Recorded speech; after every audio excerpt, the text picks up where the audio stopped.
fois il va au Canada ni aux États-Unis courir pour trop. Mouna. Eh ben, où les ont été Canada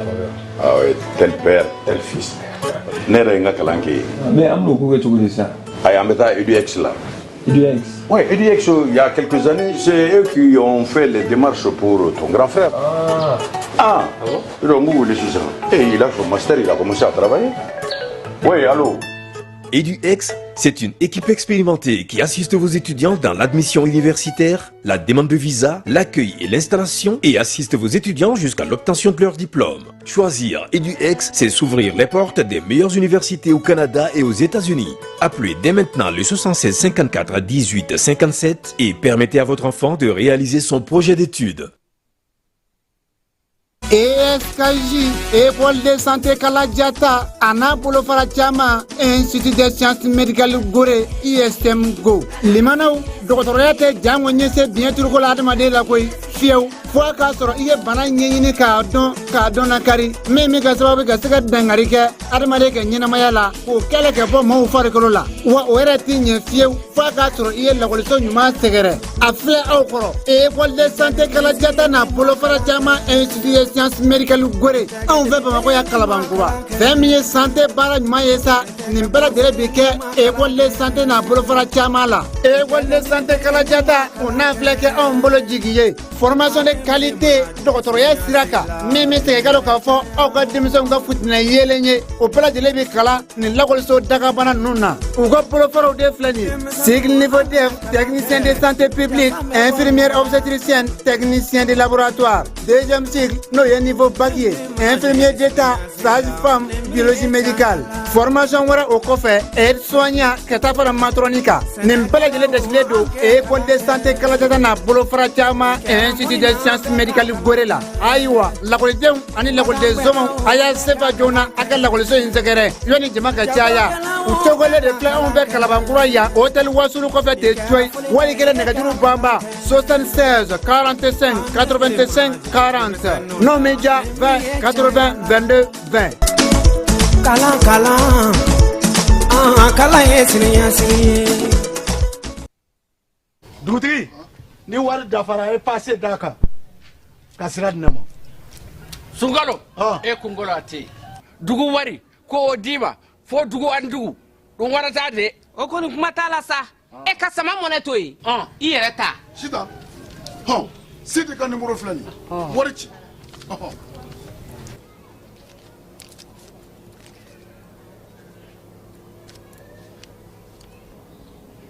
Wari sera.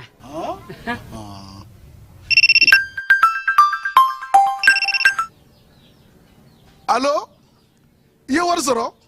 O ɲɛna. Tiɲɛ yɛrɛ la, ko ni sama bɛ maa min ɲɛ, ko n gomi t'i gosi. Ngonga. Sama mone i yɛrɛ ta a sɔngɔ ka nɔgɔ ni Mali wari ci sira bɛɛ ye dépôt ye fu ye wari bɛ ci fu ni application ye wa bɔsara ye musaka fitini ye sama mone jini kuran bɛ sara n'a ye crédit bɛ ta n'a ye sanni feere bɛ kɛ n'a ye sama mone ni y'anw maliyɛnw ta ye a y'a si filɛ ka ngalon bɔnda.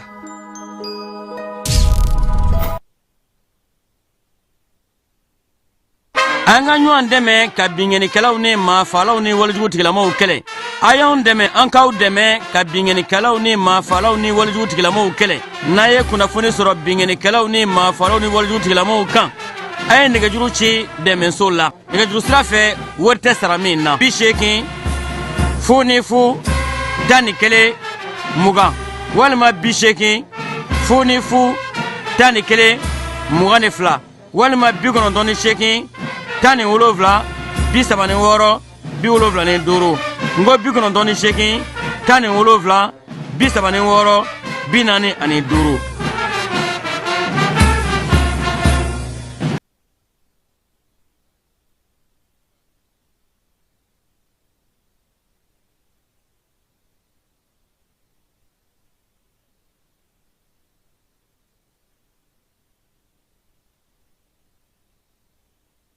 ESKJ, École de santé Kalajata, Anna Bolofara Chama, Institut de sciences médicales Gore, ISM Go. Limano, doctorate Jamonyese, bien turco la demande la koi, fieu, fo k'a sɔrɔ i ye bana ɲɛɲini k'a dɔn nakari min ka sababu ka se ka dangari kɛ adamaden ka ɲɛnamaya la k'o kɛlɛ ka bɔ maaw farikolo la wa o yɛrɛ t'i ɲɛ fiyewu fo k'a sɔrɔ i ye lakɔliso ɲuman sɛgɛrɛ a filɛ aw kɔrɔ école de santé kalajata n'a bolofara caman institut de sciences médicales gore anw fɛ Bamakɔ ya Kalabankura fɛn min ye santé baara ɲuman ye sa nin bɛɛ lajɛlen bi kɛ école de santé n'a bolofara caman la école de santé kalajata o n'a filɛ kɛ anw bolo jigi ye formation de qualité dɔgɔtɔrɔya sira kan min bɛ se ka dɔn k'a fɔ aw ka denmisɛnw ka futinɛ yeelen ye o bɛɛ lajɛlen bɛ kalan nin lakɔliso dagabana ninnu na u ka bolofaraw de filɛ nin ye cycle niveau DEF technicien de santé publique infirmière obstétricienne technicien de laboratoire deuxième cycle n'o ye niveau bac ye infirmier d'état sage-femme biologie médicale formation wɛrɛ o kɔfɛ aide soignant ka taa fara matronne kan nin bɛɛ lajɛlen dɛsilen don école de santé kalajata n'a bolofara caman institut de sciences médicales gore la ayiwa lakɔlidenw ani lakɔliden zɔnmaw a y'a sefa joona a ka lakɔliso in sɛgɛrɛ yanni jama ka caya u tɔgɔlen de filɛ anw fɛ Kalabankura yan hôtel Wasulu kɔfɛ tɛ coyi wali kelen nɛgɛjuru banba 76 45 85 40 n'o min ja 20 80 22 20 kalan kalan ye siniɲɛsigi dugutigi ni wari dafara ye passe d'a kan ka sira di ne ma Sunkalo e kunkolo a tɛ yen dugu wari ko o d'i ma fo dugu ani dugu don wari t'a de o kɔni kuma t'a la sa e ka sama mɔnɛ to yen i yɛrɛ ta sita Sidi ka numéro filɛ nin wari ci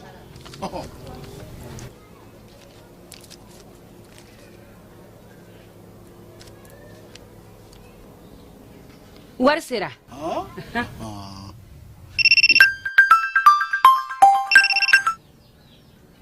allo i ye wari sɔrɔ o ɲɛna tiɲɛ yɛrɛ la ko ni sama bɛ maa min ɲɛ ko n komi t'i gosi ngonga sama mɔnɛ i yɛrɛ ta a sɔngɔ ka nɔgɔn ni Mali warici sira bɛɛ ye dépôt ye fu ye wari bɛ ci fu ni application ye wa bɔsara ye musaka fitinin ye sama mɔnɛ ji ni courant bɛ sara n'a ye crédit bɛ ta n'a ye sanni feere bɛ kɛ n'a ye sama mɔnɛ nin y'anw maliyɛnw ta ye a y'a si filɛ ka nkalon bɔnda an ka ɲɔgɔn dɛmɛ ka binŋɛnikɛlaw ni maafalaw ni walijugutigilamaw kɛlɛ a y'anw dɛmɛ an k'aw dɛmɛ ka binŋɛnikɛlaw ni maafalaw ni walijugutigilamaw kɛlɛ n'a ye kunnafoni sɔrɔ binŋɛnikɛlaw ni maafalaw ni walijugutigilamaw kan a ye nɛgɛjuru ci dɛmɛso la nɛgɛjuru sira fɛ wari tɛ sara min na 80 fu ni fu 11 20 walima 80 fu ni fu 11 22 walima 98 10 wolonwula 36 75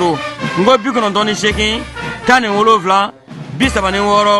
45.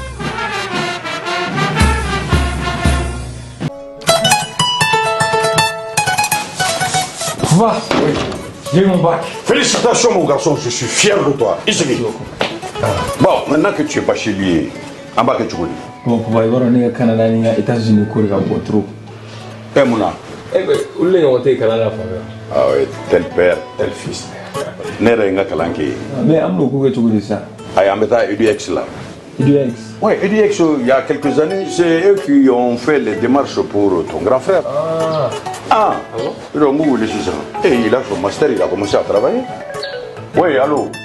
EduX, c'est une équipe expérimentée qui assiste vos étudiants dans l'admission universitaire, la demande de visa, l'accueil et l'installation et assiste vos étudiants jusqu'à l'obtention de leur diplôme. Choisir EduX, c'est s'ouvrir les portes des meilleures universités au Canada et aux États-Unis. Appelez dès maintenant le 76 54 18 57 et permettez à votre enfant de réaliser son projet d'études.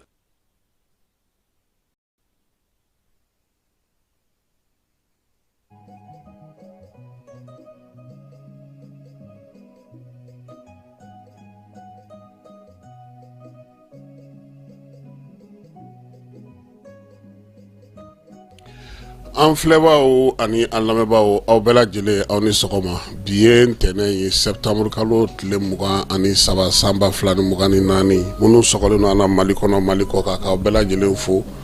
22 septembre ale kɔni ale timɛna min ye mawuludi seli fana ye o fana timɛna kalanta labɛnw bɛ sen na min ye Mali gouvernement ye ale kun ye laɲini fila kɛ k'a jira k'a fɔ ko sirabadaw la mobili minnu bɛ ne olu bɛ jɔ olu ka wuliliko baaraw bɛ senna ka taa se garabali 7 o datuguli ma bi sɔgɔmada in na an bɛna maa bisimila maa min ne ale bɛna kuma an ye a ka centre kan n'o ye EDX ye EDX an yɛrɛ n'u bɛ baara kɛ ɲɔgɔn fɛ nin ye a kalo 2 ɲɔgɔnna ye a b'olu de ka ja ye don o don sɔgɔma min ye États-Unis taga ko kalan na ni Canada ni jamana wɛrɛw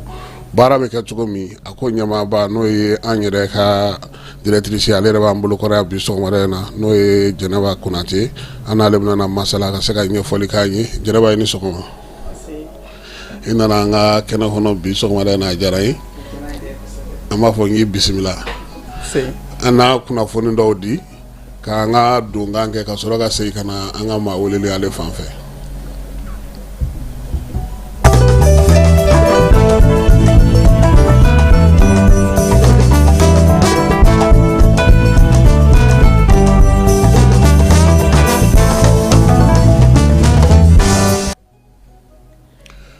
Bamananw ko n'i ye maa min ye yɛrɛlakali la a t'a bɔ yɔrɔ de la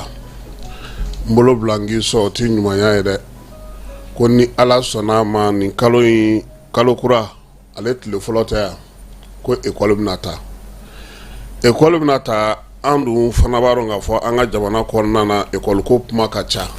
école karamɔgɔw tiɲɛ don ɲina u ma wuli ka jɔw daminɛ fɔlɔ nka min ye baara mun bɛ yen ni o kun kan ka kɛ ka kɔn école ta ɲɛ an ɲɛ t'a caman na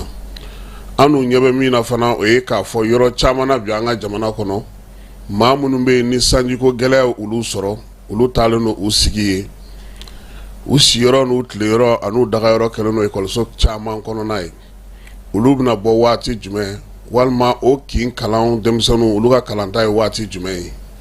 sigana kɔni bɛ ka don bangebaaw kunkolo la ka sabuya kɛ ŋunuŋunu kumaw bɛ ka caya nka Mali gouvernement ale ko kalanta ko o ye octobre kalo tile fɔlɔ ye n'o bɛ bɛn tarata don dɔ ma yan'o cɛ an bɛ ka mun la kɔlɔsi o ye gouvernement yɛrɛ ale yamaruya ta k'a jira k'a fɔ ko kalanso si kana dayɛlɛ yan'o cɛ an bɛ fɛ k'a dɔn n'o y'a sɔrɔ minisiri yaalala kin kɔnɔnaw la k'a lajɛ o baara in bɛ cogo di parce que ali Bamako délégation spéciale ɲɛma ale ko mobili kana tɛmɛ kɔɲɔw la mobili 6 kan ni maa min ye Bamako ye kunu i n'a dɔn k'a fɔ ko bɛ senna anw ɲinɛna attaque in kɔ anw ɲinɛna bingali kɔ an ɲinɛna dusukasi kɔ kunu ko cortège yɛrɛ e ko a ɲɔgɔnna de la ka kɛ yɛrɛ fɔlɔ wa cortège bɛ senna mawludu fana bɛ senna a bɛɛ ye cortège ye u tɛ dɔn ka bɔ ɲɔgɔn na ɲɛmaaw bɛ décision ta anw ka jamana kɔnɔ nka lawaleyali o ka gɛlɛ u bolo k'a sababuya kɛ u yɛrɛ tɛ wuli ka jɔ kɛ k'a sɛgɛsɛgɛ n'o y'a sɔrɔ a bɛ se ka kɛ o de la hali bingali in kɛlen an ko u bɛ ka laɲini minnu kɛ nin ye ni kɔlɔsili ma y'a ko la a b'a fɔ min ma nanzarakan na ko suivi a bɛ kɛ tɔ k'a jɛ ye munna san daminɛ waati min ye commune 6nan ale maire a ye bataki bɔ k'a jira k'a fɔ ko maa o maa bɛ yen n'o b'ale ka commune kɔnɔ n'o ye kɛnyɛrɛye kalansow ye ni denmisɛnninw tɔgɔ kan ka taa sɛbɛn o la san o san kura ye kɔrɔlen fara kura kan ko ka o bɔ a ma ko sabula ni tɔgɔ sɛbɛnna siɲɛ 1 école la fo ka taa o kalan ban sa o y'o tɔgɔ sɛbɛnni kɛlen ye nka an balila ka mun ye Bamako gouverneur ale ye bataki bɔ ka maire k'ale ka o décision in kɔkari ayiwa an b'an yɛrɛ ɲininka jamana kelen kɔnɔna na ninnu waleya ninnu bɛ se ka kɛ cogo di Bamako délégation spéciale ɲɛmaa ko kɔɲɔ mobili kana tɛmɛ mobili 6 kan maa foyi t'ale bolo min bɛ kɔɲɔ mobili compter moto yɛrɛ bɛ ka caya bi ka tɛmɛ mobili yɛrɛ kan anw bolo ɲɛmaaw yan'u ka laɲiniw kɛ yan'u ka décision ta yan'u ka fɛɛrɛw tigɛ u k'a jateminɛ a kɛ minɛn jumɛn b'u bolo n'aw b'a fɔ ma nanzarakan na moyen jumɛn b'u bolo ka se k'u ka laɲini ninnu sabati école ta ye kunnasiri ye école ta ye jɔrɔ ye école ta ye siran ye ka sababuya kɛ bi degun min bɛ an ka jamana yɛrɛ kɔnɔ sɔrɔtaw tɛ labɔli kɛ min ye baara yɔrɔ caman datugulen don maaw bɛ maguwaw na nka o bɛɛ n'a ta kɛnyɛrɛye kalanso fana bɛ ka caya suko n'a dugusajɛ cɛ a dun musaka tɛ bɔ yɔrɔ wɛrɛ jamana kun fɛrɛ tɛ se ka tigɛ sa yaasa min ye gouvernement yɛrɛ ye a ka jateminɛ kɛ a ka sɔrɔ la wa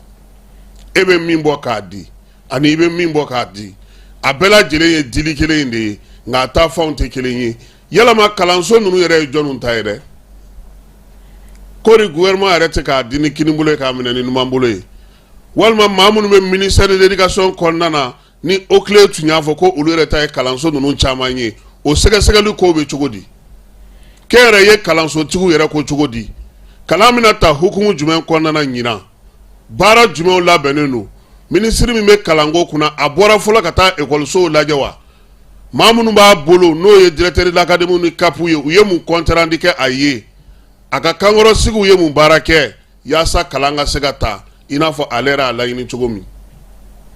parce que anw fɛ yan ɲɛmaa b'a sigi bureau de kɔnɔ kɔmɔw fana bɛ bureau de kɔnɔ anw minnu fana ye mpɔrɔn biyanw ye anw fana bɛ bureau de kɔnɔ dɛ an bɛɛ dun ye bureau kɔnɔ ma an tɛ taa dɛ k'a ɲini k'a sɛgɛsɛgɛ k'a dɔn hali bamakɔ kɔnɔna na ekɔliso joli bɛ se ka dayɛlɛ ji donnen tɛ yɔrɔ joli la ekɔliso jumɛnw bɛ bi ko ni kalan daminɛna a bɛ se ka k'a kɔnɔ fo ka taa se san laban ma nin kimɛli tun kan ka kɛ nin wulikajɔ tun kan ka kɛ ekɔli ta tɔ tora dɔgɔkun 2 a cayalen ye tile 10 ye ɔ ni o si ma sigi sen kan a tɛna kɛ an bɛ ekɔli ta ye n'a sera ɲɛfɛ tuma min an n'an démerdé ni ɲɔgɔn ye ni min sera ka donyɔrɔ sɔrɔ o tɛ s'i sigi ni min ma se ka donyɔrɔ sɔrɔ o tɛna to so Amara jardin d'enfant denmisɛnninw n'a dɔw bɛnna jumadon ne bɛ ka taa n ko an tilara journal la n ko n bɛ taa juma na ne n'u bɛnna 10 heures ko ayi ko madame ko k'olu ka bɔ ko ka t'u lafiya dɔɔnin n ko ko ekɔli jiginna n ko a tiɲɛna ekɔli jiginna wa nin denmisɛnnin ninnu dɔw u somɔgɔw bɛ tile ban k'u ɲini parce que u yɛrɛ bɛ ka taa yɔrɔ min u yɛrɛ t'a dɔn u bɛ ka taa u kɔni bolo ni bɛ ɲɔgɔn bolo ka taa sa o an ka hakili to denmisɛnninw na koyi ekɔli ta a fɛɛrɛ n'a fɛn bɛɛ lajɛlen tɛ ekɔli karamɔgɔw bolo dɛ kalanso kɔrɔ ye ko ka taa kalan ka dɔnniya de ɲini lamɔ o ye du kɔnɔna de ye a fila de bɛ kɛ ka ɲɔgɔn dafa nka anw Amara anw dɔw taatɔ denmisɛnninw nɔfɛ ekɔliso la fo n'a kɛra le 1er octobre ye dɛ ani ni n'u ma passe an bɛ taa mese ɲininka o la wagati an bɛ sɔrɔ ka taa cahier ɲini sa e ka cahier bɛ min i ka saki bɛ min o y'a sɔrɔ o ye palais de chômeur directeur ye e t'o kalama yɛrɛ e kɔni sigilen don dɔrɔn k'e den bɛ ka taa ekɔli la don o don mais bi fana caman ye ekɔliso kɛ mun ye cɛ ninnu daga ka bɔ an da la u ka taa yɔrɔ dɔ la an fana ka lafiya so a banna u ye kalan kɛ sa o u ma kalan kɛ sa o u ye fɛn sɔrɔ o dɔnniya donn'u kunna dɔnniya ma don u kunna yɔrɔ an marakaw ta ka nɔgɔn ni ye 9e sɔrɔ k'i bolo da yɔrɔ dɔ dɔrɔn an bɛ taa ni sugu la jɔgɔrama anw fana bɛ ten anw tɛ a ɲini a tɛ gɛlɛya anw fɛ yen dɛ mais bamanandenw a n'a tɔw olu bɛ kɛ kangarangagiw y'aw bolo carré kɔnɔ dɛ vie facile bɛ daminɛ ten de c'est pourquoi yan'u k'a kɛ discours baw ye yan'u k'a kɛ kuma baw ye u ka wuli ka jɔ kɛ ka fɛɛrɛ kɛ kalanso sugu jumɛn b'an bolo jumadon ni kiba an taara cité la an bɔra cité la an taara Saba Sangare ka du kɔnɔ an tɛmɛtɔ Saba Sangare ka du la an ye lycée Mamadu Sari ye kiba filɛ nin a bɛ dabolo min na a ka taa la hali t'a dɔn ko ekɔliso don kuma tɛ ko mɔgɔ bɛ kalan k'a kɔnɔ a halakilen a tiɲɛnen hali cɛ photo a bɛɛ nɔgɔlen don mais ekɔli ta ye le 1er octobre monsieur le ministre ko ten ale ma taa Mamadu Sari yɛrɛ lajɛ fɔlɔ min b'an kɔrɔ yan lycée Askia a ma t'o lajɛ a ma taa duguma ekɔliso minnu bɛ kiw kɔnɔ a ma t'olu lajɛ maa minnu b'a bolo n'o y'a ka kapu n'a ka académie ni fɛnw ye olu si tɛ t'u lajɛ Amara ne bɛ nkalon kelen tigɛ bi ɲɛmɔgɔw ka wuli k'a jateminɛ Mali école privée foyi tɛ yen public foyi tɛ yen ko ɲɛgɛn b'a kɔnɔ ni ɲɛgɛn bɛ yen maa si tɛ se ka don kɛrɛfɛlaw so minnu bɛ so ekɔliso kɛrɛfɛ mɛtiriw bɛ taa jalaminɛ ni fɛn bɛɛ kɛ yen de denmisɛnninw bɛ boli ka t'u ka so de fɔlɔ ekɔliso la n'i taara ekɔliso la i kunkolo bɛ lajɛ fɔlɔ n'o pɛɛnen don fini min b'i la n'a jɛlen don a ma fɔ fini kura dɛ a ka jɛ fɔlɔ e yɛrɛ ka jɛ parterre bɛ yen a bɛ drapeau yɛlɛ a bɛ taa réalisation kɛ i sigiyɔrɔ classe kɔnɔ tableau de présence chiffon nin bɛɛ lajɛlen bɛ kɛ ekɔlidenw de fɛ kalan dɔ de kun don mais mɔgɔw m'a faamuya comme aw ko k'aw ka démocratie in ka ɲi bon aw ka démocratie nana ka falibugabusan bɔ ekɔli la tiɲɛ don a ma ni maa si den ka bugɔ mais bi a kɔlɔlɔ nana ni mun fana ye ne kɔni tun bolo hali ni falibugabusan kun bɛ da tabali sanfɛ ten a tɛ kɛ ka mɔgɔ bugɔ o kun ka ɲi u k'a fɔ ko k'a bɔ yen parce que amara n'a ɲɔgɔnnaw ni falibugabusan tɛ olu tɛ tile a ye foyi t'olu tile sɔgɔmada in na an bɛ ka nin fɔ pour que k'a fɔ ɲɛmɔgɔw ɲɛna kalan tɛ taa kunfɛ a ti fɔ da la an bɛna na kalan ta décision tɛ ta ten k'i sigi ten ko n ye décision ta an b'a ɲini délégation spéciale ɲɛmɔgɔ fɛ a ko mobili 6 fɛɛrɛ jumɛn b'a bolo a ka dan mobili 6 ma Bamakɔ kɔnɔna na kalanko hukumu kɔnɔna na gouverneur bɛ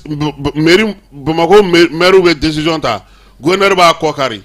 école minnu bɛ yen n'u kan ka taa kalan ta a kɔnɔna na an bɛ tile 10 na a ko bɛ cogo di ɲɛmɔgɔya ye hakilisigi ye dɛ ɲɛmɔgɔya ye jateminɛ de ye ɲɛmɔgɔya ye ko caman dɔnni ni ko caman kunni ani i yɛrɛ ka sɔn k'a fɔ ko e ye ɲɛmɔgɔ ye i ka se ka baara kɛ tilennenya la sinon ni école danna ko examen kɛra mɔgɔ caman passera o tɛ école ye dɛ maaw bɛ kalan kɛ école jumɛn kɔnɔ minɛn jumɛn b'u bolo maîtres bɛ cogo di denmisɛnnin minnu yɛrɛ bɛ taa cogo di ne hakili b'a la hali n'anw kun bana école la dispensaire tun bɛ yen cahier bɛ d'i ma i bɛ taa fura minɛ mais est-ce que o bɛ école la bi ɲɛgɛn yɛrɛ tɛ yɔrɔ min ji tɛ yɔrɔ min na tɛ yen foyi tɛ yen hali drapeau bɛ turu fɛn min na a nɛgɛjalan de bɛ dɔw kɔnɔ drapeau ti yɛlɛ yen patriotisme bɛ ka kalan min éducation physique et morale boli tun bɛ kɛ denmisɛnninw bɛ boli ni fɛnw kɛ ninnu bɛɛ taara min n'an ma lamɔ kɛ n'an ma denmisɛnninw kalan n'an ma denmisɛnninw bila sira kan n'an ma hakili to an yɛrɛ la an bɛ ka fɛn fɛn ɲini a bɛɛ ye fu ye bilikanboli don a kuntala man jan dɛ n bɛ dan yan sɔgɔma in na sabula batukɛkuru mɛnna cogo fara cogo cogo an b'u fo sigiyɔrɔ bɛ sɔrɔ a kɔnɔ ala k'an sigiyɔrɔ k'a kɔnɔ.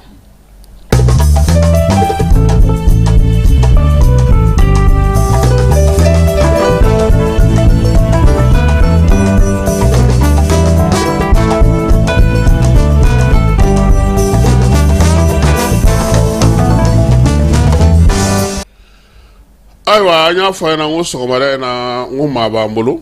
n'o ye Jɛnɛba ye Jɛnɛba i solila ka wele bi dɛ an bɛ soli don o don a bɛ soli don o don fajiri bɛ seli o vraiment ne den e tiɲɛ na an yɛrɛ fana b'o o matarafa Tarawele e dun e fana bɛ fajiri seli wa d'accord o ɲɛna an bɔra sisan ka école ta ko kuma fɔ nin kun y'an ka chronique ye sɔgɔma o sɔgɔma an bɛ nin kɛ ka bilasirali di faamaw ma e yɛrɛ bolo école ta fɔlɔ ani sisan e hakilina ye jumɛn y'a la i ka école ta ka don fɔlɔ miiriya bɛ mun na ko la tuma min na n bɛ taa école la voilà e yɛrɛ bɛ taa école la tuma min e Jɛnɛba yɛrɛ bɛ taa école la tuma min na ne bɛ taa école la ne miirina kun tɛ dɔwɛrɛ ye sanni min bɛ di récréation fɛ ani n ka saki kura n ka finiw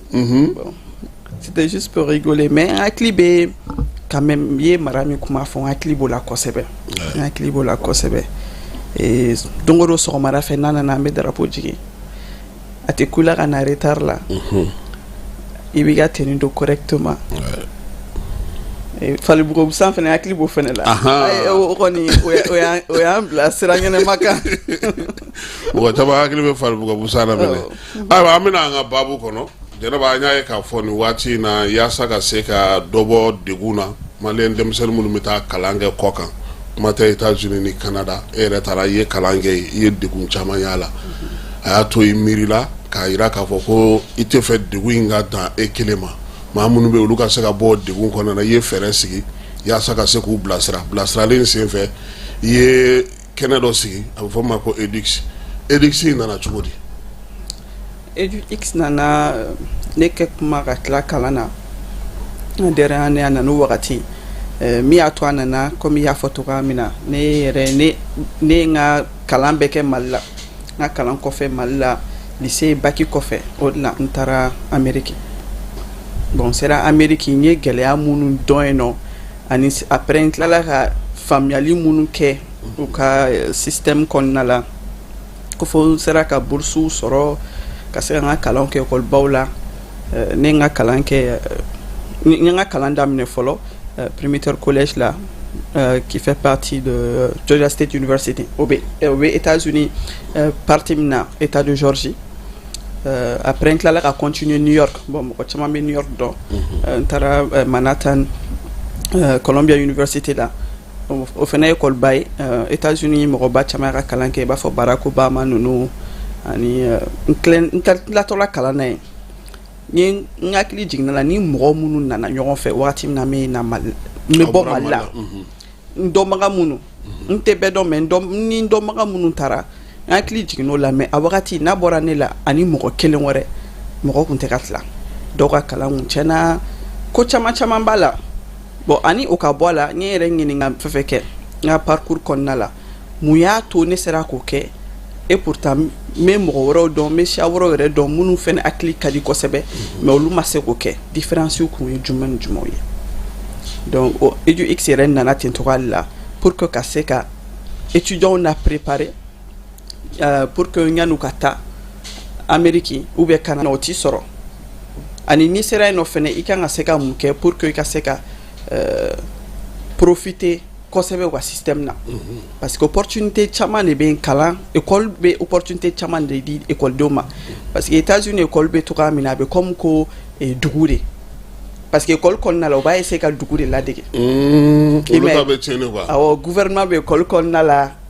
awɔ docteur So b'a a dɔw denw bɛ école kɔnɔna i bɛ adamadenya kalan ni baara kalan i b'o dege quoi an dun ka école tɛ ten bon ne y'i pan ka comme dugu de o de la an y'a ɲini an kɛlen ka an ka diinɛ gala kɛ k'an bɛ taa ni élève kelen a ka taa ɲɛ da université baw kan ka taa a lajɛ a ka taa lajɛ a bɛ cogo min donc école bɛ comme dugu e bɛ se ka o profiter cogo di parce que opportunité baden de bɛ wa boursiw bɛ yen fɛnw bɛɛ bɛ de fɛn bɛɛ de bɛ école kɔnɔ donc n'i donna école kɔnɔ i ti bɔ wa so taga t'a la bɔ dɛ siyɔrɔ bɛ fɛn bɛɛ bɛ yen a bɛ comme dugu de ayi n bɛ taa so ni école jiginna o t'ale la siyɔrɔ yɛrɛ bɛ école la n'a sɔrɔ n'i ka so école kɔnɔna i bɛ si yen kɛ sinon i bɛ taa so i bɛ se ka taa so n'a sɔrɔ ni e tɛ si école kɔnɔ mais ni ko k'a bɛ comme dugu n bɛ fɛ k'a fɔ u bɛ a essayer ka gouvernement bɛ togoya min na jamana kɔnɔna la k'o répliquer école kɔnɔ quoi donc un petit modèle donc ça veut dire que depuis kabini i bɛ kalan na i yɛrɛ bɛ dugu taabolo dɔn i bɛ baara taabolo dɔn nin bɛ kɛ yan nin bɛ bɛn yan nin tɛ bɛn yan i bɛ fɛnw bɛɛ lajɛlen faamu gouvernement yɛrɛ bɛ togoya min na président bɛ yen nɔ sénateur bɛ fɛ a bɛɛ quoi k'a ladege yɛrɛ un petit modèle aya wa baara ni fɛn ninnu yɛrɛ baara yɛrɛ fɛnɛ bɛ sɔrɔ école in yɛrɛ kɔnɔna la i baara fɛnɛ kɛ a bɛ n'a fɔ i ka kuma kɔnɔna na i ko aw caman taara e yɛrɛ bɛ minnu dɔn ni fila tɛ a tɔ si ma se ka ɲɛ n'a bɔra ne ni tɔ kelen na a tɔ si ma se ka mun y'o sɔrɔ olu taara kɛ ne ɲɔgɔnna ye yan mɔgɔw ka expérience tɛ kelen ye mais dɔw ta kɛra u ye retard caman ta kalan na parce que États-Unis kalan filɛ de n'i m'a kɛcogo dɔn dɔrɔn au lieu k'i ka san 4 kɛ kalan na i bɛ se ka san 10 kɛ e m'a jateminɛ mɔgɔw minnu bɛ taa Maroc kalan na ani minnu bɛ taa États-Unis kalan na Maroc ka bɛ segin joona ka tɛmɛ États-Unis ka kan mun b'o kɛ ɲininkali bɛ yen parce que aw de taara anw ni ATT de taara ɲɔgɔn fɛ an ye valise bila dɔrɔn ne sinna ka n kɛ dugu kɔnɔna tan ten ATT ko k'a tɛ kɛ ten dɛ k'a ma nakun ɲɛnabɔ fɔlɔ k'a bɛ sɔrɔ k'aw kɛ dugu kɔnɔna kan n'o ko n ko président ko ne bɛ mɔgɔ dɔw dɔn yan k'a tɛ kɛ ten ala ka hinɛ a la mais Jɛnɛba bi EduX a bɛ mun ni mun de kɛ bilasirali ta na sira fɛ mun yɛrɛ la e y'a sigi a bɛ min ni min kɛ a fɛn fɔlɔ ye mun ye o ye préparation min f'i ye donc depuis i bɛ Mali système kɔnɔna la i tilala 8e année la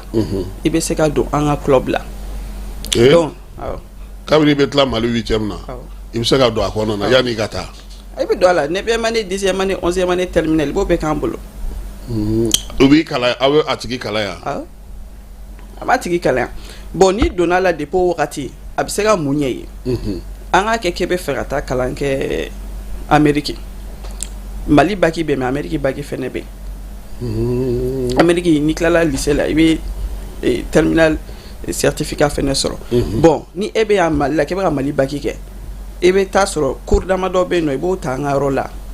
i bɛ tila Mali baki la i ni Amérique baki fɛnɛ bɛ tila donc depuis bɛ yan i bɛ labɛn i bɛ labɛn Amérique baki kama awɔ a b'o kɛ Falajɛ yan a b'o kɛ Falajɛ ja yɔrɔ in Tarawele e ma yɔrɔ caman yira ne la dɛ ne taara e ka bureau dɔrɔn de kɔnɔ donc i bɛ se ka Mali baki sɔrɔ n'o de ka di ye Mali baki ani Amérique baki donc i bɛ diplôme fila de sɔrɔ parce que i bɛ Mali k'i to aw ka sira fɛ awɔ ne kun ɲɛna ko ne ni Keba bɛ fɛ ka taa anw ka passeport b'an bolo ka ban anw kɔni ci an ma walan dɛ an b'an ta kɛ cogo di sisan ni mɔgɔ min tɛ taa kalan na an tɛ se k'i dɛmɛ an bɛ ambassade yɔrɔ yiri la o ma mɔgɔ minnu bɛ fɛ ka taa visa sɔrɔ sɔnɔgɔya la olu tɛ se ka tɛmɛ aw fɛ yen ka taa ayi an tɛ consulier an tɛ ambassadeur aw t'o baara kɛ ayi an tɛ aw mɔgɔ bɛ mɔgɔ sugu jumɛnw na mɔgɔ min bɛ fɛ ka kalan kɛ bon mɔgɔ min bɛ fɛ ka kalan kɛ a suguya bɛɛ anw ma kɔrɔya a bɛ se ka kɛ e filɛ an bɛ se k'i dɛmɛ i bɛ taa ka formation kɛ mɔgɔ hali ni i ye defu i bɛ defu dɔrɔn de la i bɛ se ka taa kalan kɛ ou bien niveau ou bien ani bɛ baara la ka ban i ye professionnel mais i b'a sɔrɔ formation dɔ bɛ i bɛ fɛ ka t'o kɛ an bɛ se k'i dɛmɛ ka t'o kɛ an bɛ se ka niveau bɛɛ dɛmɛ ka taa kɛ ka taa ka formation kɛ kun ye fɔlɔ i bɛ taa kalan dɔ de kama i bɛ taa dɔnniya dɔ de ɲini o de y'aw ka base ye mais n'o tɛ komi anw ye fɛn anw t'a fɛ aventure ayi an tɛ taa bon e bɛ se ka taa mais ambassade yɔrɔ yiri la ayi mais an bɛ visa ɲini de la koyi an tɛ ambassade ko la o an bɛ visa de nɔfɛ ambassade de bɛ visa d'i ma an t'a d'i ma mais Jɛnɛba ɲinan sisan ni ne bɛ fɛ ka taga ni Amara ye parce que kalan ka d'ale a ma tila halisa a ka d'a ye ka taa yɔrɔ dɔ la ka taa kalan kɛ ne bɛ musaka joli de labɛn kabini sisan ka Amara préparer yanni a taga wagati cɛ i b'a dɔn Amérique ni Canada filɛ nin ye école sɔngɔ bɛɛ b'a la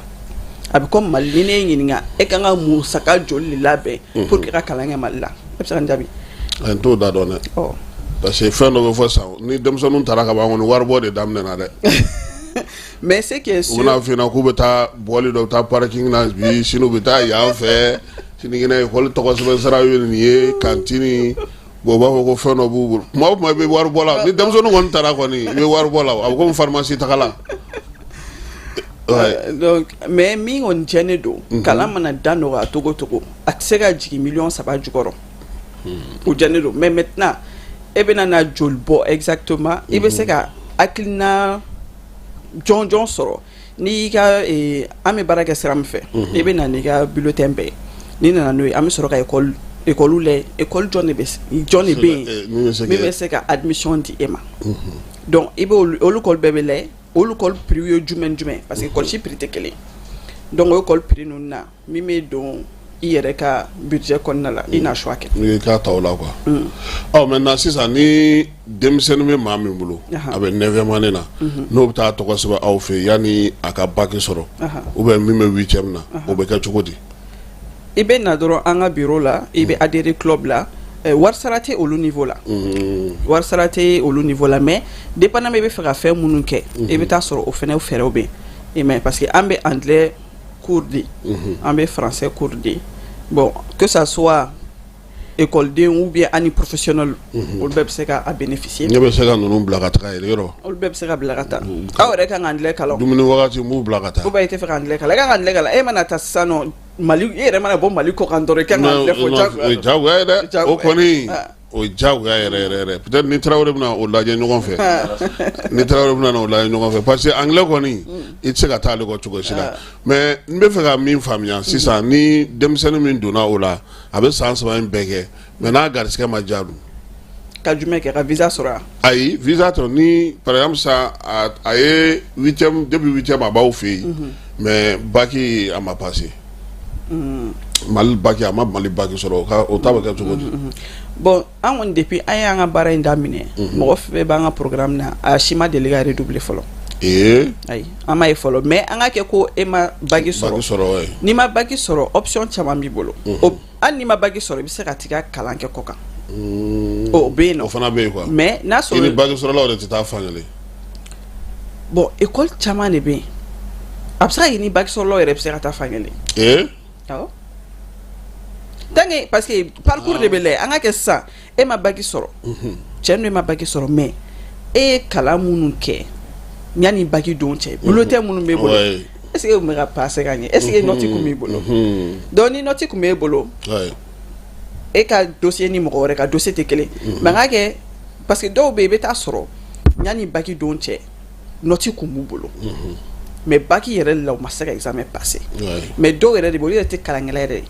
kalankɛla de tɛ u ma se ka bagi sɔrɔ an bɛ ka ɲɔgɔn faamuya ni ma k'i faamuya bon e min tɛ ka kalankɛ kɔrɔni ko 8 ni 7 b'e bolo 6 b'e bolo e ma bagi sɔrɔ e bɛ taa mun kɛ kɔ kan i t'i jɔ fɔlɔ i taa man di e k'i jɔ fɔlɔ e ka segin a la taa man di maintenant sisan an bɛ se ka mun fɔ mɔgɔw ɲɛna EDUEX a bɛ gouverneur ka carré la min ye impôt kɛrɛfɛla la ni mɔgɔ min bɛ fɛ ka taa don o don yɛrɛ an yɛrɛ b'u ka publicité passer numéro bɛ tɛmɛ kuma bɛɛ o ye mɔgɔ bɛ se cogo min na ka taga a yɔrɔ la nka jɛnɛba bi an y'a ye k'a fɔ baki kɛra min ye san kuraw bɛ ka daminɛ denmisɛnninw aw n'u ka ko bɛ cogo di minnu ye baki sɔrɔ est ce que dɔw sera aw ma ka ban dɔw sera an ma awɔ a b'olu bilasira de bon sisan ni mɔgɔ min comme y'a fɔ cogoya min na a ka di an ye mɔgɔ ka se an ma joona parce que o b'a to i bɛ se ka fɛn o b'a to yanni ka tila baki la i ye anglais maîtriser i ye système faamuya kosɛbɛ mais an ka kɛ k'e tilala baki la i sera a ma ni i sera a ma o bɛɛ la i bɛ se ka accompagner maintenant an bɛ se k'i accompagner mun na an b'o bɛɛ f'i ɲɛna an b'i dɛmɛ ka taa kalan continuer bon hali n'i tɛ baki la k'i ye licence i bɛ licence première année deuxième année ouais i mana kɛ niveau la i bɛ se ka se anw ma pour que an k'i assister i ka démarche la ayiwa i y'a fɔ fana ko ka i ɲininka ko maa min bɛ fɛ ka taa anglais dɔrɔn kalan i fɛ ko o ka musaka ye joli an ka anglais prix a bɛ varier mais a bɛɛ la danɔgɔ toto ɲɔgɔnnaw bon a bɛɛ la danɔgɔ minnu ti fɛn dɔn toto ɲɔgɔnnaw donc programme dɔ kɔni b'an bolo kalo fila a bɛ sara o ye 70 000 de o ka ɲi non da ka di ninnu cakumuli ninnu bɛ taa kalan kɛ sɔɔni parce que n'u ma anglais dɔ dɔrɔn u tɛ se ka taa yɔrɔ la jɛnɛba i bɛ to an kɛrɛfɛ an bɛna dɔ fɔ fana kibaruya la parce que kɛnɛ in sigikun ye kibaruya fana ye 22 septembre ale baaraw kɛra kunu an ka jamana kɔnɔna na min ye président colonel Asimi Goyita ye ale kɔni sera yɔrɔ caman na min ye kunungo a y'a daminɛ ka taa yirifeere da hakili la ni kibaru ninnu u tun bɛ ɲɔgɔn fɛ o ko kɛnɛ kan o hukumu kɔnɔna na sa yirifeere taara da monument de l'indépendance la yen fanga ɲɛmaaw bɛɛ lajɛlen tun bɛ yen kiba ɲina an ma médaillew ye dɛ u bɛɛ taara ala k'u dayɔrɔ sumaya monument de l'indépendance tɛmɛnen kɔfɛ min ye colonel Asimi Goyita ye a taara Génie kɔnɔna na n'o ye 34e bataillon ye yaasa ka taa défiler o kɛnɛ fana kan yen fana premier ministre y'a bisimila min ye colonel Maliki Diaw ye n'ale ye conseil national de transition CNT ɲɛmaa ye ka taa fara sɔrɔdasi ɲɛmɔgɔw bɛɛ lajɛlen kan min ye gouvernement maaw ye olu bɛɛ lajɛlen tun bɛ yen an ka jamana kɔnɔna na lasigiden minnu fana bɛ olu bɛɛ lajɛlen nana baara ninnu kɔni daminɛna sa ni fleur da ye ka ɲɛsin sɔrɔdasiw ma minnu binna Asimi Goyita a ka sɔrɔ ka bɔ la sa ka a bɛ fɔ min ma ko revue de troupe hymne national ka sɔrɔ ka olu baaraw bɛɛ lajɛlen kɛ ka t'i sigi a sigiyɔrɔ la défilé o daminɛnen sa waati min na sa an y'a ye k'a fɔ unitéw caman n'o ye sɔrɔdasi kulu ye olu caman kɔni olu ye défilé kɛ parachutiste olu bɛɛ lajɛlen tun b'a kɛnɛ kan ani gendarmerie ka moto wulujugutigi ninnu fana n'o ye gendarme n'a ka wulu ninnu ye k'olu fana tun bɛ yen kɛnɛ ka ye sa min ye jamanakuntigi ye baaraw bannen a kɔni ye laseli kɛ laseli min ni o bamanankan Amara n'an bɛ se ka o lamɛn. An bɛ foli bila kɛ ka tasi bila kɛ k'Ala barika da Ala min bi dɔ yira an na sabula da kan nin ye an ka yɛrɛmahɔrɔnya san 64 ye an bɛ président Modibo Keyita a n'a nɔgɔnkan mɔgɔw minnu kɛra sababu ye ka jɔn juru o tigɛ ka bɔ Mali jamanadenw na ɲinan fɛti bɛ kɛ hukumu kɔnɔna la an b'a kɛ jamanadenw ka sabali ani ka muɲu kɔnɔna la ani an ka jamana ka yiribali hukumu kɔnɔna la an b'a bila o de hukumu kɔnɔna la n'i y'a jateminɛ ɲinan fɛti b'a kɛ waati la waati minnu ka gɛlɛn dɔɔni a bɛnna ni waati min y'a sɔrɔ an bɛ jatigɛ wale kɛlɛ la ani an b'an ka jamana yiribali la sabati o jatigɛ wale kɛlɛ an ye nɔgɔ bɔ a la sabula dilan kan an y'a fɔ a jatigɛ wale a kɛlɛ bɛ kɛ an b'a kɛlɛ kɛ bi an b'a kɛlɛ kɛ sini fo an ka jamanadenw ka lafiya n'i y'a jateminɛ an ka jamana saba fara ɲɔgɔn kan n'o ye Burkina Niger ani Mali mun b'a to an bɛ se ka jɛ k'an ka jugu ninnu kɛlɛ cogo min na ɲɔgɔn fɛ ani k'an ka jamana yiriwa ka fɔ jamanadenw ɲɛna an bɛ minɛn ɲini ka di an ka jamanadenw ma u bɛ jugu ɲini su fara tile kan mun b'a to lafiya bɛ se ka na an ka jamana kɔnɔ cogo min na n y'a fɔ jatigɛ wale kɛlɛ tɛ diinɛ kɛlɛ tɛ isiya kɛlɛ tɛ politiki kɛlɛ don sabula daga mɔgɔ de b'a kɔfɛ mɔgɔ de b'a ka jukɔrɔma tintin o de hukumu kɔnɔna na an t'a a kɛlɛ dabila f'an ka nɔbɔ n'Ala sɔnna ma an bɛ jamanadenw fo jamanadenw ye wulikajɔ min kɛ ni tile filanan na ka an ka finitigilakaw dɛmɛ tuma min na jugu ka se ka dankari an ka tenitigiw la ani aéroport la k'a fɔ ni kɛlɛ tɛ se ka taa jamanadenw ka dɛmɛ kɔ sabula da kan u bɛ don jamanadenw na mun b'a to u bɛ se ka fɛɛrɛ sɔrɔ su ma cogo min na an b'a ɲini jamanadenw fɛ hali bi an ka jamana saba mɔgɔ fɛ Mali Niger ni Burkina k'a fɔ an bɛna fɛɛrɛ tigɛ fɛɛrɛ min b'a to nin kɛlɛ in an b'a kɛ su fɛ an b'a kɛ tile fɛ an b'o ɲini fan bɛɛ mun b'a to an bɛ se ka lafiya la n'an ka jamana kɔnɔ cogo min na jatigɛ wɛrɛ kɛlɛ a ka misɛn a ka gɛlɛn mais an kɔni bɛ mun dɔn ni mun kɔni nana kɔni i tɛ segin n'Ala sɔnna ma i ɲɛnama tɛ segin donc an b'o ladon ta an ka jamanadenw ye ka fɔ an bɛ labɛnw kɛ an ka finitigiw la dɛmɛ mun b'a to an bɛ se nin kɛlɛ cogo min na mun b'a to lafiya bɛ se ka na cogo min na ka tila ka foli bila an terilaka minnu bɛ yan n'o y'an ka partenaires ye minnu b'an dɛmɛ nin waati gɛlɛn kɔnɔna la ka foli bila dante foli mun na ka fɔ an ka jamana ninnu hali bi an labɛnnen don ka jɛɲɔgɔnya kɛ bonya kɔnɔna ani karamaya kɔnɔna na mun b'a to an ka yɛrɛma wɛrɛ bɛ sabati cogo min na an ka nafasɔrɔ siraw bɛɛ bɛ taa sɔrɔ o hukumu kɔnɔna la ka tila ka tasibila kɛ an ka mɔgɔ minnu ɲɛ tora jatigɛ wale kɛlɛ in na ani ka nɔgɔyada kɛ minnu joginna hali bi an bɛ foli bila Mali jamanaden bɛɛ lajɛlen k'a fɔ Ala ka jamana basigi Ala ka jamanadenw ka bɛn Ala ka san wɛrɛ jira an na merci. Wa kɛnɛ ka ye denmisɛnnin caman kɔni y'a ka nisɔndiya jira maakɔrɔbaw fana caman tun bɛ yen defile a kɛra cogoya min na sa n'o ye san 64 sɔrɔli yɛrɛma hɔrɔnya ye jeune kɔnɔna na maa caman nana Keba Jalo ale tun bɛ yen Jani tɔgɔ la a ye mun sɔrɔ an ka olu tigiw fana kumakanw lamɛn. Kɛnɛ in ka bi a diyara n ye an bɛ dugawu kɛ denmisɛnw ye Ala k'u taa ɲɛ Ala ka ka service maîtriser pour que ka jamana bɔ bolo la hali bi ka jamana kunkɔrɔta ka jamana kunna wolo n bɛ se k'o de fɔ. U k'u ka forces armées de défense et de sécurité u ka a supporter u ka dɛmɛ an bɛ bana olu de an ka surasi cɛkɔrɔba dɔ ko surasiya ye kɛnɛya bana saya o fɛn saba ne ni bana bɔra a la donc dɔw bɛ sa donc anw y'a nin di faso ma ninnu y'o nin di faso ma donc fasodenw kan ka a dɔw ye hali ni ye surasikɛ tɛmɛtɔ ye gansan dugu kɔnɔ ten i kan k'a fɔ ka barika da k'a fɔ an bɛ da ka sunɔgɔ mun na olu de sababu don olu de bɛ kungo kɔnɔ u bɛ tile muɲu u bɛ minɔgɔ muɲu u bɛ kɔngɔ muɲu u bɛ saw ni buntenu ni sosow bɛɛ u b'olu bɛɛ muɲu u ka denbayaw b'o kɔfɛ o de ye surasiya ye o de la ni surasikɛ bɛ kɛnɛ kan kɛlɛbolo la a man kan mun bɛ dugu kɔnɔ ka to ka fɛn fɔ mun b'o décourager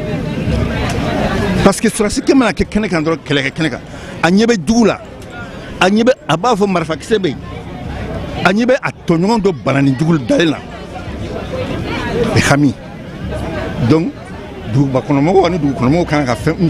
olu ka fɛn de fɔ min b'a encourager u kana fɛn fɔ min b'a décourager ne b'o de ɲini population fɛ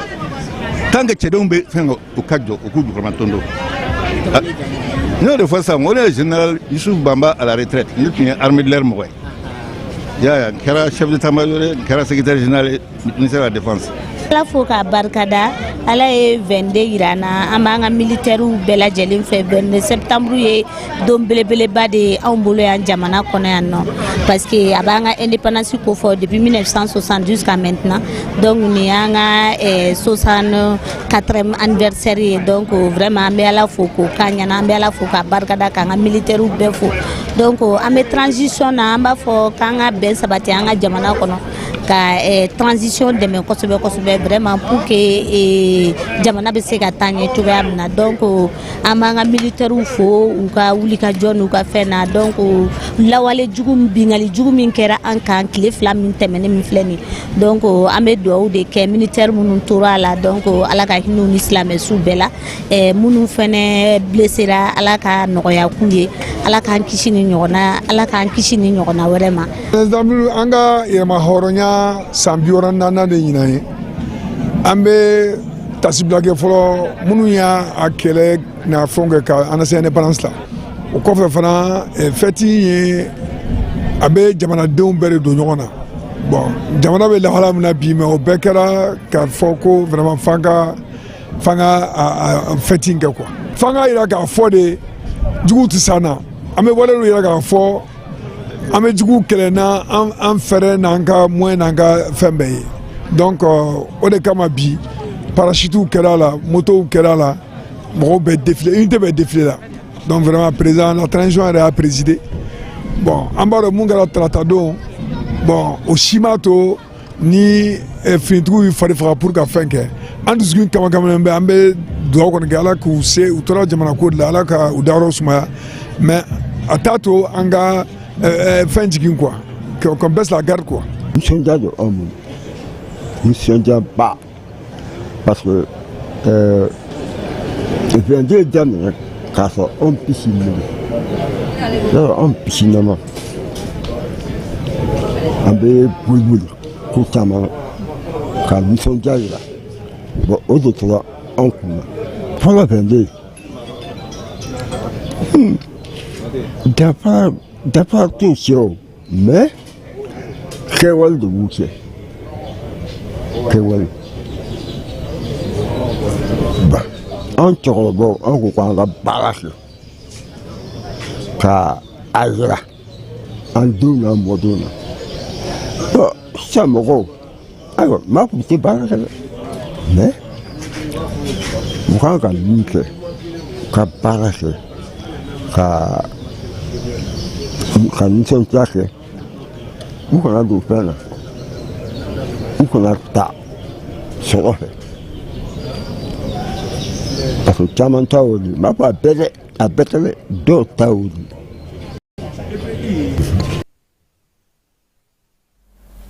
ayiwa an bɛ bɔ Bamakɔ ka taa Tumutukaw fana fɛ yen 22 septembre ale ɲɛnɛmayara nka waati min na Tumutukaw kɔni bɛ 22 12 fili la k'an kɔnɔ o bi dɔ o taara bi Tumutukaw olu jama tigɛ sen dɛ u yɛrɛ o bi ta k'a bila kɛrɛfɛ ka continuer n'u ka 22 fɛti ye ko dɔ kɛra ten k'olu sɛgɛnna olu tɛ ni jatigɛli ninnu tɛ olu bɔ ja kan tuguni duguden fɛn fɛn tun bɛ maa si ma bɔ a nɔ na u ye défilé kɛ fo ka taa se a kunforiyɔrɔ la n'an bɔra yen an bɛ taa Bafula bɛ Usubɛjanya cercle ale kɔnɔna na nin waati na Mali ka yɛrɛma hɔrɔnya san 64 a ɲɛnamana olu fana fɛ yen Fili Jalo ale tun bɛ kɛnɛ ka Usubɛjanyakaw olu fɛ yen.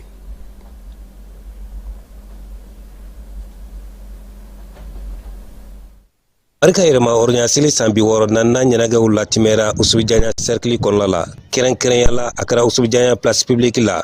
wa o kɛnɛ kan a kɛra nisɔndiyaba ye min kɛra karido septembre kalo tile 22 san 2024 o kɛnɛ kan Usubɛjanya préfet inspecteur de police Emmanuel Kojo kun b'a kɛnɛ kan ni ko fara ka sous-préfet kan ka taa se yɛrɛmarakafo ɲɛma n'a ka conseiller ma fo ka taa se dugutigilakaw laadalatigiw an ka seko n'an ka dongo tigilamaw n'o ye dosow ye ninnu bɛɛ lajɛlen kun b'a kɛnɛ kan ni ka sanga diinɛ ɲɛmɔgɔw ma. Drapeau la yɛlɛnnen kɔfɛ défiléw kɛra pionniers fɛ o tɛmɛnen kɔfɛ Tomara maire sɔrɔla ka kuma ta Usubɛjanya cercle commune 5 maires bɛɛ lajɛlen tɔgɔ la a n'a yɛrɛ ka conseil 23 tɔgɔ la ka foli kɛ ka ɲɛsin ka taa préfet la ani service technique fo ka taa se sigida denw fɛn fɛn y'u sen ta ka s'a kɛnɛ kan. Wa Tomara maire ka lase kɔnɔna la a y'a sinsin bɛn ni keleya ɲinini kan o min kɔnɔna la a y'a sinsin Usubɛjanya préfet kura kan ani marayɔrɔ ɲɛma yɛrɛ u ka se k'u fanga fara kan walasa bɛn ni keleya bɛ se ka na cogo min na Usubɛjanya cercle la. Ale ko ta ko bawo yɛrɛmarakafo si tɛ yiriwa ni bɛn ni keleya tɛ yen nɔ wa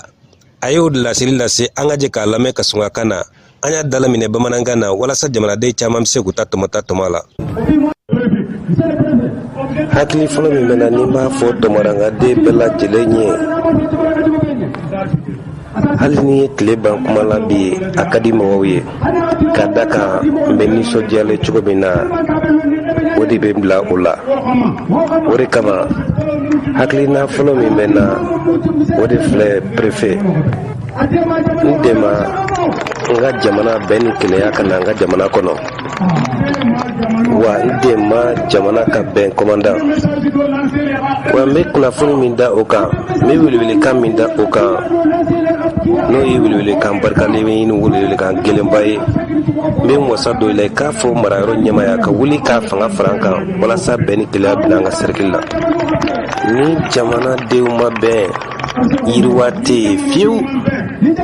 wa ko foyi tɛ ɲɛnabɔ ni bɛɛ ma na o kama n badenw dugutigiw ani dugutigiw ka conseillers n b'a ɲinina sigidadenw fɛ an ka hakili jagabɔ ka taa kɔfɛ dɔɔni ko ni a bɛ kɛ dɔ de ka wagati mɛ n'a kɛra i ka wagati fana a bɛ ban de fana dɛ n b'o welewelekan de lase sigidadenw ma wa n bɛ min fɔ ka da o kan an ka fara bɛn fɔla da la k'a sɔrɔ a tɛ dusukun na bɛn kuma kan ka bɔ dusukun de la fɔlɔ ka sɔrɔ ka se da la nka tɔmara bɛɛ lajɛlen ka bɛn kuma bɛ da de la nka a tɛ dusukun na wa o bɛn bɛ se ka kɛ cogo di bɛɛ bɛ sɔn an ka bɛn an bɛ bɛn cogo di bɛn bɛ fɛɛrɛ bɛ se ka sɔrɔ ni sababu min ye maa si ma se k'o di préfet ma fɔlɔ walasa bɛn ka se ka sabati préfet bɛ ka an lamɛn dɛ préfet b'an lamɛn dɛ a ye ɲininkali min kɛ an na dɔgɔtɔrɔso la ayiwa ɲininkali in bɛ jaabi la de dɛ a bɛ jaabi ni mun ye bɛn a bɛ jaabi ni bɛn de ye faut que an k'o jateminɛ ni bɛnbaliya bɛ yɔrɔ yɔrɔ la ne tɛ to la yen dɛ ne tɛ ɲina fewu n fɔra maire min kɔ a ye san 12 de kɛ yan wa a ka san 12 kɔnɔ min kɛra o yera. Inspecteur de police Emmanuel Kojomi ye Oussoudiania préfet ale ye dantigɛli kɛ nka ka kɛ ni o dantigɛli kɔnɔ kibaru dɔnbaliya ye n'an bolo ma se ka da o kan fɔlɔ an kɔni b'a bisigi k'a fɔ a ka kuma nin bɛ taa bɛn ni kelenya kɔni kan ani jamana ka basigi maa bɛ se k'i jigi sigi a kan k'a fɔ ko don nataw la bɛɛ ani kelenya ninnu don ni baara minnu kɛra Oussoudiania cercle la k'a na se ka sabati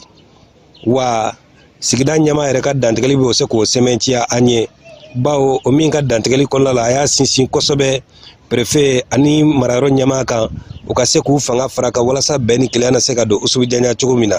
ko bawo ni bɛn ni kelenya tɛ yen ɲɛtaa tɛ se ka sabati fiyewu kabini Bafula bɛ Jani.ml tɔgɔ la Fili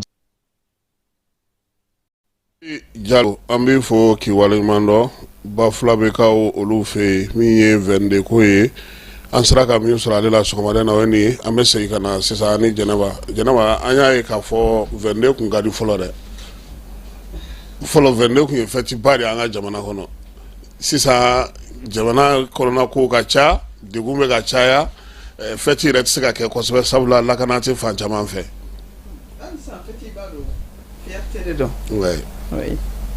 Fierté do mene ayiwa i ka baara hukumu kɔnɔna na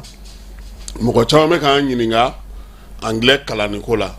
ko yalama a bɛ kɛ kalo joli kɔnɔ ou bien san joli mɔgɔ bɛ se ka taa anglais kalan aw fɛ yen ani musaka ko ni numéro fana bɛ sɔrɔ fana n'u bɛ se ka min sɔrɔ pour que ka se ka na anglais baara ninnu kɛ. Bon, anglais kalan bɛ kɛ kalo joli kɔnɔ bɛ san joli o bɛ dépend mɔgɔ min yɛrɛ bɛ ka kalan kɛ. Mais an kɔni fɛ yen an bɛ disposition bɛ ta pour que ka se ka kalan kɛ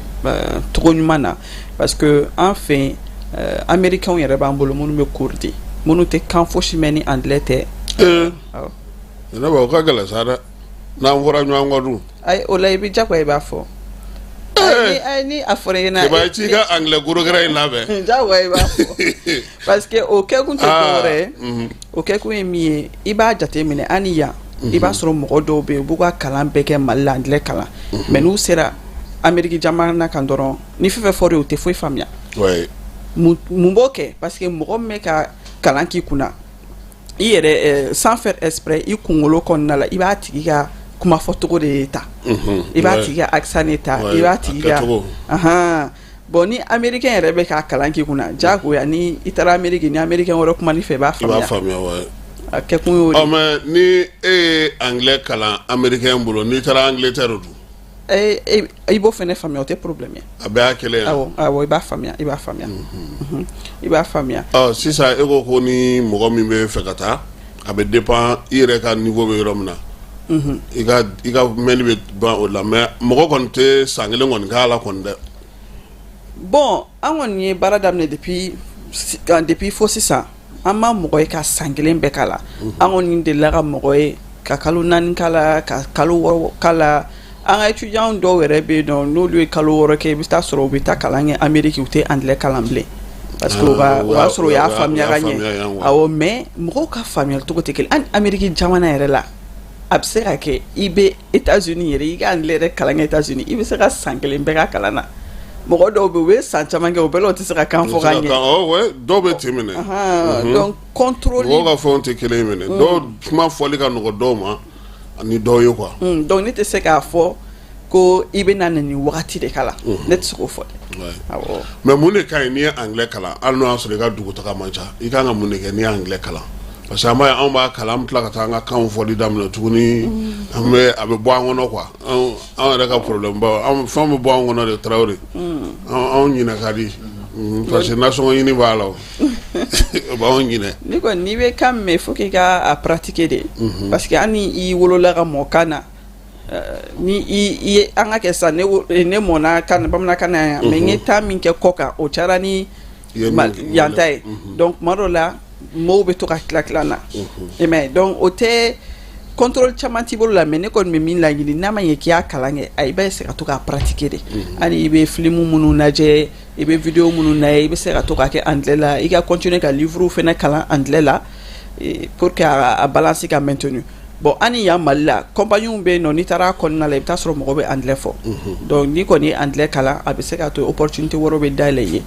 awɔ mais i kun y'an ɲininka fɛnɛ an ka téléphone numéro la an ka téléphone numéro min ye 76 54 18 57 donc n'an wolol'o la dɔrɔn an bɛ lasɔrɔ ani numéro filanan dɔ wɛrɛ fɛnɛ b'an bolo min bɛ WhatsApp kan min ye 001 678 909 15 05 an bɛ se ka lasɔrɔ fɛnɛ email fɛ an bɛna an ka information bɛɛ bila en commentaire pour que ni mɔgɔ fɛn bɛ fɛ ka an nasɔrɔ ka se ka an nasɔrɔ an ka yɔrɔ yɛrɛ bɛ goudronda la c'est à dire ka sirafara goudronda la impôt kɛrɛfɛ tout juste a b'a ye drapeau 3 b'a kɔnɔna la États-Unis Canada Mali ani drapeau jama dɔ y'an yɛrɛ ka drapeau ye ayiwa nin diyara n ye hakilila k'a fɔ mɔgɔw ye faamuyaliba kɛ bi aw ka baara kɛcogo la n'o ye EDX ye an ye a ye fana k'a fɔ a bɛ n'a fɔ musomaninw ka ca aw ka yɔrɔ in na dɛ olu ou bien a ka d'u ye ka tɛmɛ cɛmaninw kan de bon c'est pas que musomaninw ka ca an ka yɔrɔ la ne yɛrɛ bɛ se k'a fɔ cɛmanin minnu bɛ ka taa kɔ kan o ka ca ni musomaninw ye dɔɔni parce que hali bi mɔgɔ bɛ siran k'i denmuso bila ka taa kɔ kan mais an bɛ mɔgɔ minnu récompenser parce que an tɛ bɛɛ récompenser an bɛ mɔgɔ minnu récompenser o musomanin de ka ca ka tɛmɛ cɛmaninw kan parce que bibi in na musomaninw de fɛnɛ kɛlen don ka u cɛsiri kosɛbɛ kalanko la an y'o de jate minɛ musomaninw de bɛ a san 2 tɛ olu de tɛ kɛ première nationale ye DEF ni bac 2 bɛɛ olu de kɔni b'a ko kan kosɛbɛ awɔ mais cɛmaninw mais est ce que baara dɔ b'aw ni ministère cɛ o hukumu kɔnɔna na ayi baara tɛ an ni ministère cɛ o hukumu kɔnɔna la an bɛ se k'a fɔ an ka lancement ni fɛnw na ministère participera éducation ni enseignement supérieur 2 bɛɛ participera an ka lancement la min ye dîner gala d'excellence ye donc an y'a ɲɛɲini dɔɔni pour que ka se ka liste complet sɔrɔ an kɔni ma se k'o sɔrɔ a bɛ diya an ye san wɛrɛ n'an bɛna an ka dîner gala d'excellence kɛ an ka se ka ministère ka accompagnement sɔrɔ pour que au moins an ka se ka accès sɔrɔ liste bɛɛ la mɔgɔ fɛn fɛn kan ka récompense sɔrɔ olu ka se ka récompenser ayiwa jɛnɛba i bɛ to an kɛrɛfɛ an ye journal in daminɛ ɲɔgɔn fɛ an b'a ban ɲɔgɔn fɛ n'Ala sɔnna ma min ye ministre Abdoulaye Diop ye ale bɛ Washington kaw fɛ nin waati in na ka kɛ ni conseil de sécurité ale ka lajɛ 79 o bɛ sen na n'o ye assemblée générale des nations unies ye Abdoulaye Diop o baara senfɛ kunungo a ye laseli kɛ n'ala sɔnna ma wula fɛ an na laseli in ale fanba ɲɛfɔ maaw ye o bɛ se k'a faamuya cogo min na kunungo 22 septembre hukumu fana kɔnɔna na ye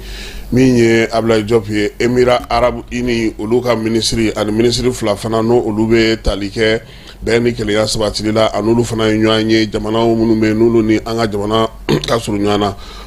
Maroc masakɛ ale ye bataki kɛ ka foli ta ka ɲɛsin an ka furancɛla fanga ɲɛmaa ma ka kɛ ni Mali ka yɛlɛma hɔrɔnya ye Mohamed VI ko a bɛ Asimi Goïta ni maliden bɛɛ lajɛlen fo a bɛ dugawu don kɛ Mali ye sa Mali jamana ye nin waati na 22 septembre min n'an bɛ ka o ɲɛnamaya k'ala k'a kɛ sija ni kɛnɛya an bolo k'a sinsin Mali ni Maroc ka bolodi ɲɔgɔnma min n'o tɛ bila ko ye ka taga dɔ fara o fana kan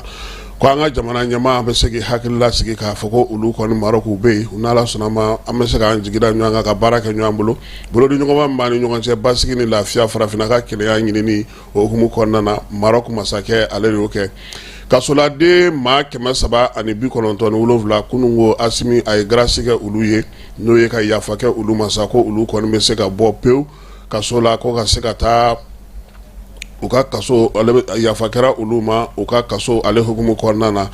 min ye farikolo ɲɛnajɛ ko ta kibaruya ye Stade Malien ale fana donna match de poule tɛ wa kɛba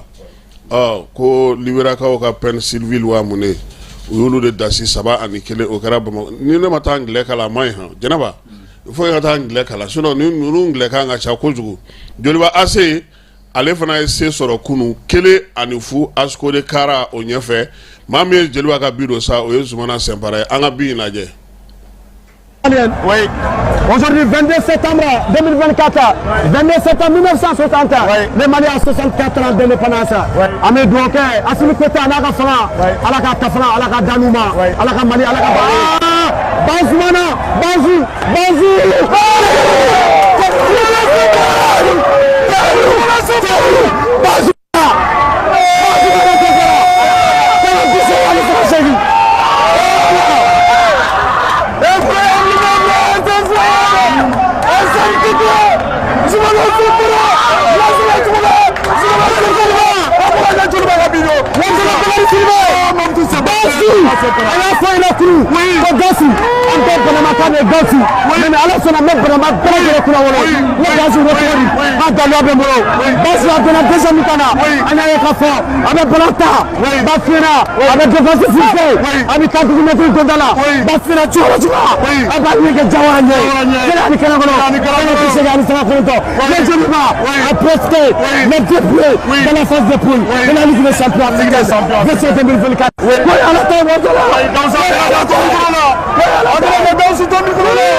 Ayiwa Joliba ni y'a siɲɛ fɔlɔ ye ale ka don Ligue des Champions o poule kɔnɔna na ni yɛrɛ Mali yɛrɛ tɔn siɲɛ fɔlɔ fana ye o ka don ka kɛ ka bɛn ni 22 septembre ye an b'a fɔ bilenmanw ɲɛna sa k'u ni ce ko baara ko a ɲɛna Stade Malien ale fana bɛ match de poule la Ligue Coupe CAF tɛ ya ale b'o fana b'o o page de poule fana kɔnɔna na ɲinan kɔni an ka tɔnw u n'u jija sabula ndolantan 3 ɲuman kɔni an n'o kɛ an fɛ yan yani Gambie olu de tun bɛ yen Mali ale kɔni gosira Senegal fɛ tulon daminɛna 2-0 Mali ye fu ni fu kɛ ani Gambie o b'a yira sa ko anw kɔni ta banna la pewu anw bɛ segin ka na so an tɛ se ka taa san wɛrɛ Coupe d'Afrique min bɛ denmisɛnnin minnu si ma san 20 sɔrɔ an tɛ se ka ye o kɛnɛ kan an b'a yira sa k'a fɔ ko min ye Mauritanie sen bɔlen a la o de ye Mali ka kulu ale kɛ saba ye min ye Sénégalikaw ye olu fana k'u labɛnnen don kosɛbɛ Gambi fana k'u labɛnnen sabula denmisɛnnin balontan ni waati in na Gambi gosili a ka gɛlɛn anw ma kosɛbɛ an yɛrɛ kuma caman b'an ɲɛ quoi nka min ye nin ye équipe ma labɛn équipe ma préparation kelen kɛ u taara jouer gazon min ka gazon ɲɔgɔnna bɛ Maro Konate la n'o ye gazon synthétique ye donc équipe ma labɛn an b'a fɔ sa n ko denmisɛnw u k'u jija u k'u labɛn ka baara wɛrɛ min ye éliminatoire wɛrɛ nata k'o kunbɛn sabula sa éliminatoire olu bɛ kɛ zone de la jamanaw tɛ fara ɲɔgɔn kan tuguni ka taa ten cogo la aw bɛ jamana minnu bɛ fan kelen fɛ aw de bɛ éliminatoire olu ta nin ye an ka kibaruyaw la kumaba ye Jɛnɛba i bɛ dɔ dɔn balontanko la balontanko la n tɛ caman dɔn mais n tanti dɔ yɛrɛ o ye balontanaba ye o ye jɔn de ye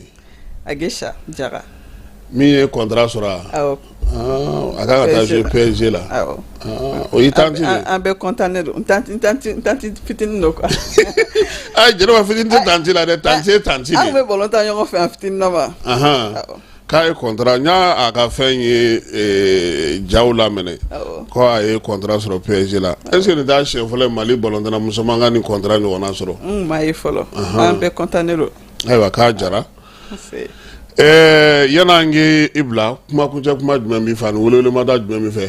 komi e y'anw bɔ a la n'o tɛ ne ni Keba an bɛ visa ɲini dɔrɔn de la anw kun ta tɛ man gɛlɛn i tun b'anw dɛmɛ an bɛ taa n'an sera anw bɛ taa an ka baara ɲɔgɔnna kɛ yen fana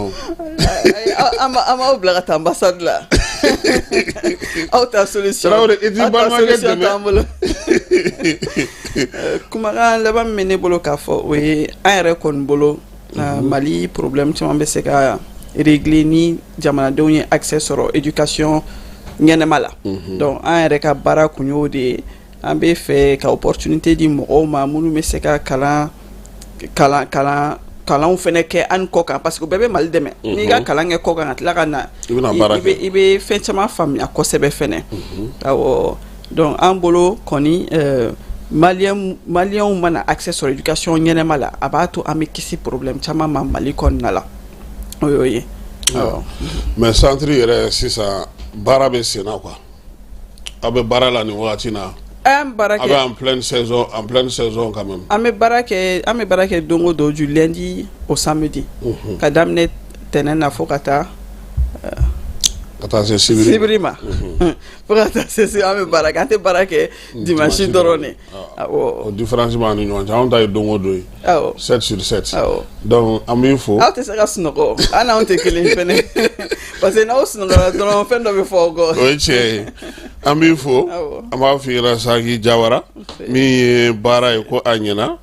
Tarawele fana tun bɛ yan n'Ala sɔnna ma n b'a dɔn k'a fɔ nin bɛna kɛ Jɛnɛba kɔni nana ka na levée de rideau kɛ